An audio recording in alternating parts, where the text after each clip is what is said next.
जयशंकर प्रसाद की कहानी ग्राम से आपका स्वागत कहते रहे हैं, एहतराम करते हैं। टन टन टन स्टेशन पर घंटी बोली। श्रावण मास की संध्या भी कैसी मनोहारिणी होती है। मेघमाला विभूषित गगन की छाया सघन रसाल कानन में पड़ रही है। अंधियारी धीरे धीरे अपना अधिकार पूर्व गगन में जमाती हुई सुशासन कारिणी महारानी के समान भिजंग प्रजानन को सुख निकेतन में शयन करने की आज्ञा दे रही है।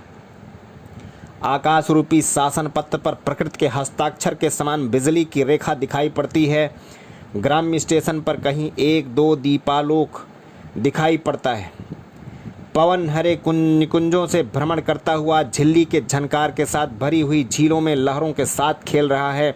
बूंदियां धीरे धीरे गिर रही हैं जो जूही की कलियों को आर्द्र करके पवन को भी शीतल कर रही हैं। थोड़े समय में वर्षा बंद हो गई।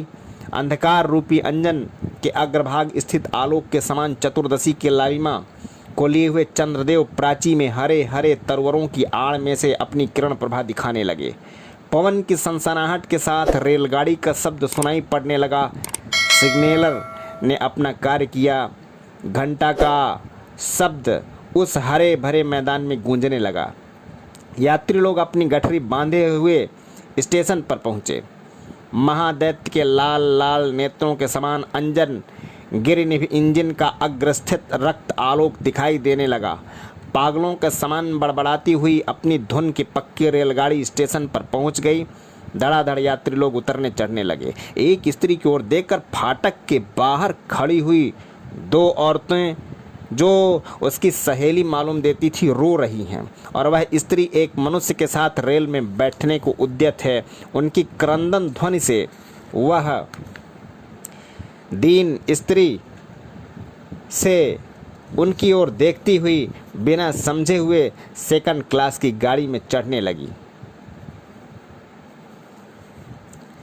पर उसमें बैठते हुए बाबू साहब यह दूसरा दर्जा है, उसमें मत चढ़ो कहते हुए उतर पड़े और अपना हंटर घुमाते हुए स्टेशन से बाहर होने का उद्योग करने लगे। विलायती पिक का वर्चिस पहने, बूट चढ़ाए, हंटिंग कोट, धानी रंग का साफा, अंग्रेजी हिंदुस्तानी का महासम्मेलन बाबू साहब के अंग पर दिखाई पड़ रहा है। गौर वर्ण उन्नत ललाट उनकी आभा को बढ़ा रहे हैं। स्टेशन मास्टर के से सामना होते ही शेक हैंड करने के उपरांत बाबू साहब से बातचीत होने लगी। स्टेशन मास्टर, आप इस वक्त कहाँ से आ रहे हैं? मोहन, कारिंदों ने इलाके में बड़ा गड़बड़ मचा रखा है, इसलिए मैं कुसुमपुर जो कि हमारा इलाका है इंस्पेक्शन के लिए जा रहा हूँ। स्टेशन मास्टर, फिर कब पलटिएगा? मोहन, 2 रोज। अच्छा, good bye, evening. Station master जो लाइन क्लियर दे चुके थे गुड इवनिंग करते हुए अपने ऑफिस में घुस गए। बाबू मोहनलाल अंग्रेजी काठी से सजे हुए घोड़े पर जो पूर्व ही स्टेशन पर खड़ा था सवार होकर के चलते हुए। सरल स्वभावा ग्रामवासिनी कुलगामिनी गण का सुमधुर संगीत धीरे धीरे आम्रकानन से निकलकर चारों ओर गूंज रहा था।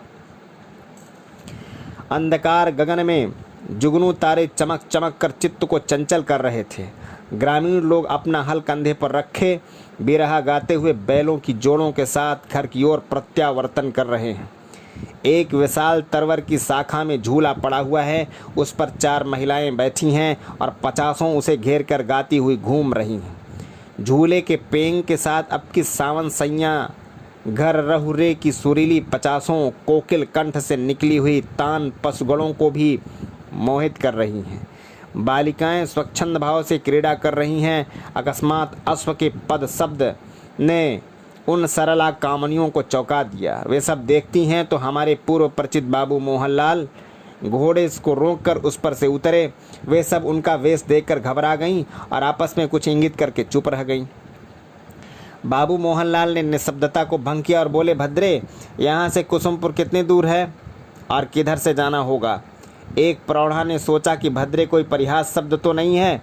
वह कुछ कह न सकी, केवल एक और दिखाकर बोली, यहाँ से 1.5 कोस तो बाय, यह पैड़वा जाई। बाबू मोहनलाल उसी पगडंडी से चले। चलते चलते उन्हें भ्रम हो गया और अब वह अपनी छावनी का पद छोड़कर दूसरे मार्ग से जाने लगे। मेघ घिर आए, जल वेग से बरसने लगा। अंधकार और घना हो गया। भटकते भटकते वह एक खेत के समीप पहुँचे। वहाँ उस हरे भरे खेत में एक ऊंचा और बड़ा मचान था जो कि फूस से छाया हुआ था, और समीप में ही एक छोटा सा कच्चा मकान था।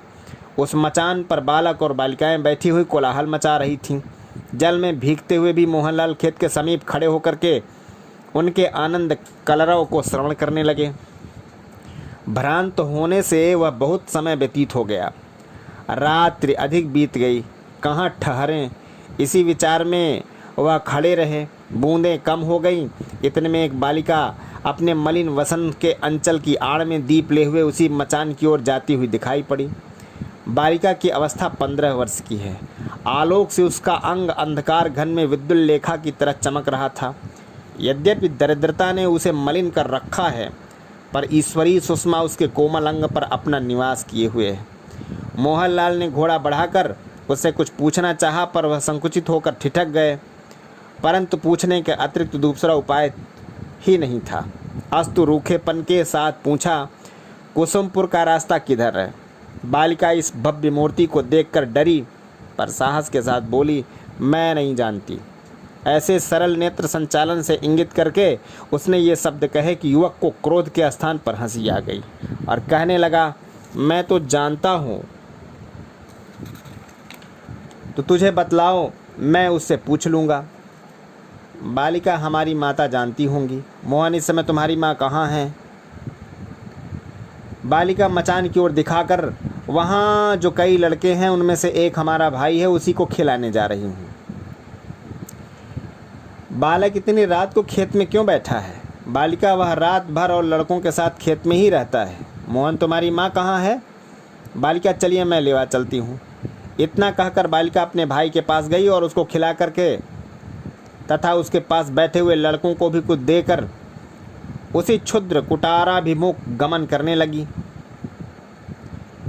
मोहनलाल उस सरला बालिका के पीछे चले।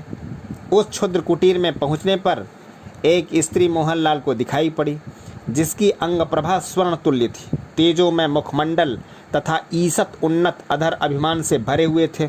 अवस्था उसकी 50 से अधिक थी।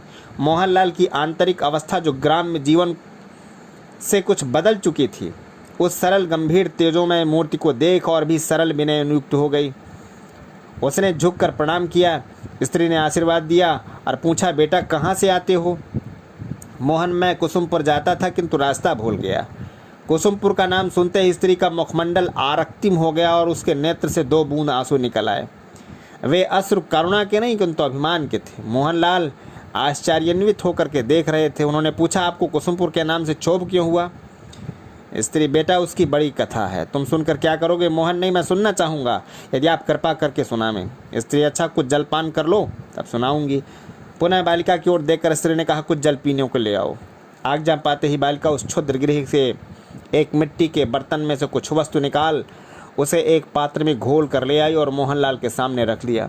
कि मोहनलाल उस शरबत को पान करके फूस की चटाई पर बैठ गए और स्त्री की कथा सुनने लगे। स्त्री कहने लगी कि हमारे पति इस प्रांत के गण्य भूस्वामी थे और वंश भी हम लोगों का बहुत उच्च था। जिस गांव का अभी अपने नाम लिया है, वही हमारे पति के प्रधान जमींदारी थी। कार्यवंश कुंदन लाल नामक एक महाजन से कुछ ऋण लिया गया। कुछ भी विचार न करने पर उनका बहुत रुपया बढ़ गया और जब ऐसी अवस्था पहुंची तो अनेक उपाय करके हमारे पति धन जुटाकर उनके पास ले गए। तब उस धूर्त ने कहा, क्या हर्ज है बाबू साहब, आप 8 रोज में आना, हम रुपया ले लेंगे और जो घाटा होगा उसे छोड़ देंगे, आपका इलाका फिर हो जाएगा। इस समय रहननामा भी नहीं मिल रहा है। उसका विश्वास करके हमारे पति फिर बैठे रहे और उसने कुछ भी न पूछा। उनकी उदारता के कारण वह संचित धन भी जो थोड़ा हो गया और उधर उसने दावा करके इलाका जो कि वह ले लेना चाहता था बहुत थोड़े रुपए में नीलाम करा लिया।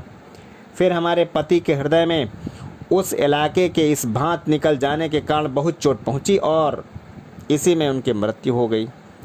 इस दशा के होने के उपरांत हम लोग इस दूसरे गांव में आकर रहने लगे। यहाँ के जमींदार बहुत धर्मात्मा हैं। इन्होंने कुछ सामान्य कर पर यह भूमि दी है, इसी से अब हमारी जीविका है। इतना कहते कहते स्त्री का गला अभिमान से भर आया और फिर कुछ न कह सके। स्त्री की कथा को सुनकर मोहनलाल को बड़ा दुख हुआ। रात विशेष बीत चुकी थी, अतः रात्रि यापन करके प्रभात में मलिन तथा पश्चिमगामी चंद्र का अनुसरण करके बताए हुए पथ से वह चले गए। पर उनके मुख पर विषाद तथा लज्जा ने अधिकार कर लिया था। कारण यह था कि स्त्री की जमींदारी हरण करने वाले तथा उसके प्राण प्रिय पति से उसे विच्छेद कराकर इस भांति दुख देने वाले कुंदनलाल मोहनलाल जी के ही पिता। जय हिंद, वंदे मातरम।